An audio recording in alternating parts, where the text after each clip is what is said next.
Hi friends, अस्सलाम वालेकुम। मेरा नाम सैयद शहजाद है और आप मेरा चैनल देख रहे हैं कोडिंग विद शहजाद। आज जो मैं वीडियो लाया हूँ वो होने वाली है डेस्कटॉप गिटहब के ऊपर। यस, आपने सही सुना, डेस्कटॉप गिटहब के ऊपर। तो सबसे पहले हम डाउनलोड करते हैं डेस्कटॉप गिटहब को अपने सिस्टम पे। आज जो वीडियो में हमारा पॉइंट है वो है कि हम देखेंगे किस तरह से डेस्कटॉप को हम गिटहब डेस्कटॉप को डाउनलोड करते हैं और उसको अपने कैसे github.com की जो ओरिजिनल हमारी सर्वर के ऊपर, जो इंटरनेट के ऊपर जो हमारी आईडी बनी हुई है उसके साथ उसको हम लिंक करते हैं। तो सबसे पहले मैं लिखता हूँ डेस्कटॉप गिटहब। जैसे ही मैं ये लिखता हूँ डेस्कटॉप गिटहब, तो आप देख सकते हैं कि पहली वाली जो लिंक आ रही है गिटहब डेस्कटॉप की, इसके ऊपर हमें क्लिक करना है। जस्ट क्लिक करते ही यहाँ पे डाउनलोड फॉर विंडोज़ का ऑप्शन दे रहा है। हमें विंडोज़ 64 बिट के लिए डाउनलोड करनी है तो हम डाउनलोड फॉर विंडोज़ 64 बिट कर देते हैं। और अदर ऑप्शंस भी है, अगर जो कोई और यूज़र है तो वो उसको सेलेक्ट कर सकते हैं। डाउनलोड फॉर मैक का भी दे रहा है, एमएसआई भी दे रहा है, अपन सोर्स भी है। तो हम करते हैं इसको डाउनलोड फॉर विंडोज़ 64। जैसे ही मैं डाउनलोड फॉर विंडोज 64 करता हूँ तो आप ये देख सकते हैं कि यहाँ पे इसकी डाउनलोड जो है इंस्टॉलेशन डाउनलोड जो है इसकी स्टार्ट हो गई है। कुछ सेकंड्स के टाइम लेगा और डाउनलोड हो जाएगा कुछ सेकंड्स के अंदर। जब ये डाउनलोड हो जाता है तो फिर मैं इसको आपको इंस्टॉल करना दिखाता हूँ, किस तरह से इसको इंस्टॉल करते हैं। कुछ इजी स्टेप्स हैं जिसके थ्रू ये इंस्टॉलेशन इसकी कंप्लीट हो जाएगी। जब इंस्टॉलेशन कंप्लीट हो जाती है, जब तक ये डाउनलोड होता है, तो मैं अपना गिटहब का जो हमारा मेन आईडी है उसको ओपन कर लेता हूँ। तो मैं यहाँ लिखता हूँ github.com। इस github.com के ऊपर आप ये देख सकते हैं कि मेरी यहाँ पे आईडी बनी हुई है सैयद शहजाद के नाम से, और यहाँ पे मेरी कुछ रेपोजिटरी बनी हुई है। तो आप ये देख सकते हैं कि कुछ रेपोजिटरी यहाँ बनी हुई है। थोड़ा बहुत काम किया है मैंने यहाँ पे रेपो के ऊपर अपनी। तो ओवरव्यू में कर लेता हूँ तो देखें सीएनसी और लर्निंग गिट पाइथन वगैरह के कुछ प्रोजेक्ट्स हैं, कुछ सीएनसी के जावास्क्रिप्ट के, वो किए मैंने। अब आप ये देख सकते हैं कि ये डेस्कटॉप गिटहब डेस्कटॉप जो है वो डाउनलोड हो चुका है। अब मैं जस्ट इसको डबल क्लिक करके इसका इंस्टॉलेशन प्रोसेस स्टार्ट कर देता हूँ। तो जब मैं डबल क्लिक करता हूँ तो अभी आप देख सकते हैं कि इसके ओपनिंग हो रही है। तो मैं नीचे करता हूँ। अभी आप ये देख सकते हैं कि मेरी डेस्क स्क्रीन के ऊपर यहाँ पे भी कहीं पे भी डेस्कटॉप जो गिटहब है उसका आइकन नहीं है, यहाँ पे आप देख सकते हैं। ठीक है। अब जब हम इसकी इंस्टॉलेशन स्टार्ट करेंगे तो यहाँ पे एक डेस्कटॉप के नाम से गिटहब डेस्कटॉप का एक आइकन भी आ जाएगा। अब ये देख सकते हैं आप, GitHub desktop is being installed, it will launch once is done. यानी कि ये कहता है जब गिटहब डेस्कटॉप इंस्टॉल्ड हो जाएगा वंस, तो फिर ये लॉन्च कर देगा गिटहब डेस्कटॉप को। अभी आप देख सकते हैं कि ये एक आइकन अभी क्रिएट हुआ है। इसको मैं क्लोज करता हूँ, मिनिमाइज कर देता हूँ, क्लोज कर देता हूँ। अब ये देख सकते हैं कि ये गिटहब डेस्कटॉप का एक आइकन क्रिएट हो गया है। इसका मतलब है कि गिटहब जो डेस्कटॉप है वो हमारे सिस्टम में इंस्टॉल हो चुकी है। अब मैं इसको ओपन करता हूँ। जब मैं इसको ओपन करता हूँ तो ये अब हमें एक ऑप्शन दे रहा है कि बताए, कहता है भाई welcome to desktop, welcome to GitHub desktop.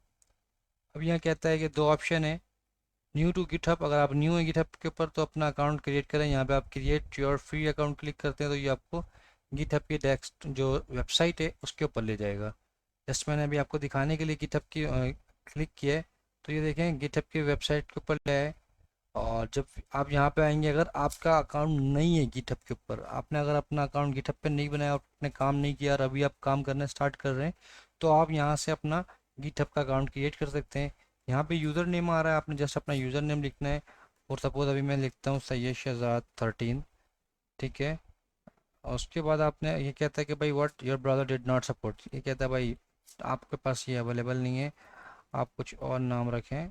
तो अभी इसको मैं बंद कर देता हूँ। दोबारा से मैं इसको ओपन करता हूँ और इस लिंक को मैं कॉपी करता हूँ और इस पे पेस्ट करता हूँ। अच्छा, मेरा अकाउंट ओपन हुआ हुआ है इसलिए ये उसके ऊपर नहीं जा रहा है। तो अब मैं इसको क्या करता हूँ कि भाई ये कहता है साइन इन कर लें आप गिटहब डेस्कटॉप github.com के ऊपर और इंटरप्राइजेस के ऊपर। तो मैं साइन इन करता हूँ github.com के ऊपर। अब मैं जब github.com के ऊपर साइन इन करता हूँ तो ये कहता है कि भाई यहाँ पे आप साइन इन करने के लिए आपने अपना यूज़र नेम लिखना है या ईमेल एड्रेस। तो मेरा ईमेल एड्रेस ये रहा और ये मेरा पासवर्ड लिखना है। तो मैं अपना पासवर्ड लिखता हूँ।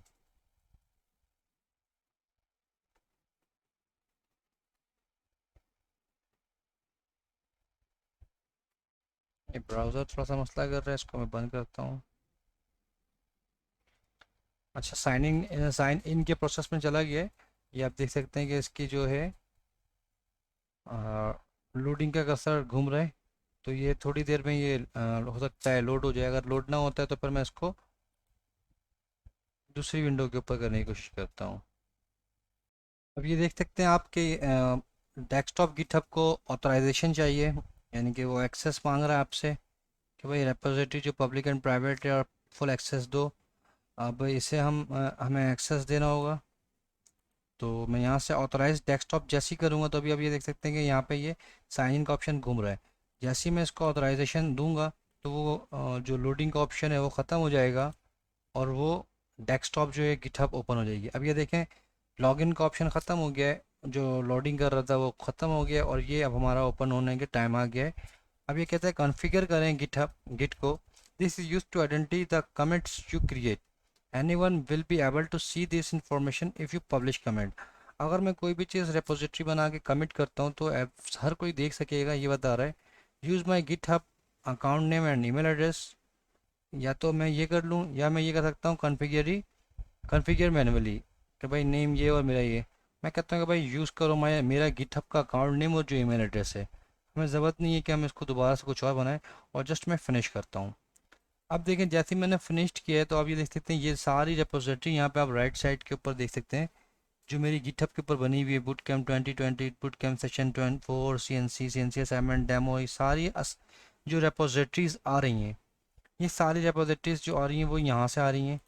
अब ये देख सकते हैं कि मैं रेपोजिटरी के ऊपर जाता हूँ तो ये देखें demo, reducer, expense tracker, boot camp session 4, real function, ये सारी जो रेपो मैंने यहाँ बनाई हुई वो सारी रेपो यहाँ पे आ रही है। ठीक है, इस तरह से आप अपने डेस्कटॉप गिटहब को डाउनलोड कर सकते हैं। डाउनलोड करने के बाद इंस्टॉलेशन के बाद अपने github.com के साथ लिंक कर सकते हैं। इसको मैं चाहूँ तो यहाँ से ऑप्शन का पे क्लिक करूँ और यहाँ से मैं अगर चाहूँ तो साइन आउट कर दूँ। साइन आउट करते ही ये मुझे ऑप्शंस ख़त्म हो जाएंगे सारे। अब ये देख सकते हैं कि ये दोबारा वही ऑप्शन आ रहा है। यहाँ से मैं कर सकता हूँ clone a repository from the internet. यहाँ पे इसको मैं बंद करता हूँ। अभी ये कहता है create new repository on your hard drive. यहाँ से मैं रेपोजिटरी बना सकता हूँ अपनी हार्ड ड्राइव के ऊपर। इसको मैं नेक्स्ट ट्यूटोरियल में बताऊँगा अपनी। अभी मैं जस्ट दोबारा से आपको दिखाता हूँ कि ऑप्शंस के ऊपर क्लिक करता हूँ और मैं इसको दोबारा से साइन इन कर देता हूँ।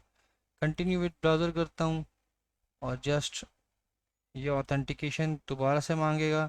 मैं इसके ले जाके ऑथेंटिकेशन यहाँ से दे देता हूँ।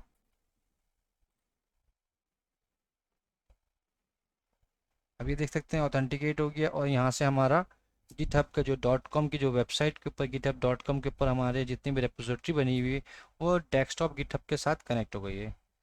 Thank you so much. I hope आप लोगों को मेरी ये वीडियो पसंद आई होगी और आपने सीखा होगा किस तरह से आप डाउनलोड करके इंस्टॉल कर सकते हैं अपने गिटहब को और इसके साथ ही साथ इसको लिंक कर सकते हैं।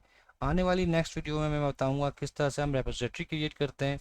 जो ये रेपोजिटरी लिखी हुई आ रही शहजाद सैयद के बाद बूट कैम्प 2020, जो ये रेपोजिटरी यहाँ पे बनी हुई है रेपोजिटरी 16 रेपोजिटरीज जो दिखा रहा है डेमो, इसको किस तरह से हम अपने हार्ड ड्राइव यानी कि अपने सिस्टम में बनाते हैं और सिस्टम में बनाने के बाद हम यहाँ पे github.com के ऊपर पुश कर सकते हैं ईज़िली।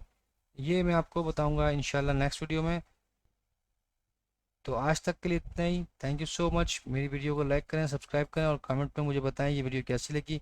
अगर आप चाहते हैं कि मैं नेक्स्ट वीडियो बनाऊँ किस तरह से रेपोजिटरी क्रिएट की जाती है, जैसा कि ये ऑप्शन आ रहा है क्रिएट अ रेपोजिटरी, इसको किस तरह से रेपोजिटरी को हम क्रिएट कर सकते हैं और साथ ही साथ अपने सिस्टम में क्रिएट करने के अलावा इसको हम github.com पे किस तरह से पुश कर सकते हैं। अगर आप ये चाहते हैं कि मैं ये आपको बताऊं तो प्लीज़ मेरे चैनल को सब्सक्राइब करें, लाइक करें, वीडियो को लाइक करें और कमेंट सेक्शन में मुझे मुझे बताएं कि मुझे इसके ऊपर वीडियो बनानी चाहिए या नहीं।